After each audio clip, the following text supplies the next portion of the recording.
అన్నా రానా బిర్యానీ తింటూ వద్దులే అన్న, కడుపు ఫుల్ అయిపోయింది, నాకు డబ్బులు కూడా లేవు అన్న. డబ్బులే ముద్దురా నా, ఫ్రీనేరా. ఫ్రీయా? అవునా, ఎందుకు ఈరోజు ఫ్రీగా పెడుతున్నావు? ఏం లేదన్నా, హోటల్ ఓపెన్ చేసి సంవత్సరం అవుతుంది, యానివర్సరీ సందర్భంగా ఫ్రీగా పెడుతున్నాం, తిందురా అన్న. సరే అన్న.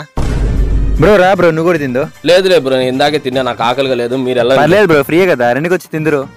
నేను తిన్ను, కావాలంటే ఫ్రీయే కదా, పార్సల్ తీసుకోవచ్చా? అది మీ ఇష్టం బ్రో, రండి.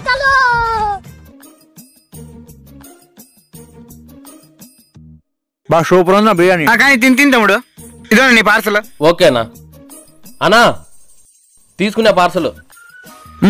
థ్యాంక్ యూ అన్నా. ఓకే బ్రో, వెళ్ళేస్తా. తమ్ముడు మొత్తం 250 రూపాయలు.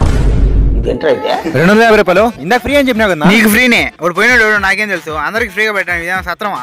ఫోన్ పే 250 రూపాయలు. చాలా పాపం వేసిన చూడు. సరే పో. ఇదో నా పార్సల్. సూపర్ యాక్ట్ చేసినావు తమ్ముడు నువ్వు. థ్యాంక్ యూ అన్న, థ్యాంక్ యూ అన్న. అన్న ఈసారి పక్క పోతా, జనాలు ఎక్కువ మంది. ఓకే, నీ కమిషన్ నేను ఫోన్ పే చేస్తలే. సరే అన్న. నిజంగా చెప్తున్నానండి, ప్రపంచం అంతా దొంగ నా కొడుకు.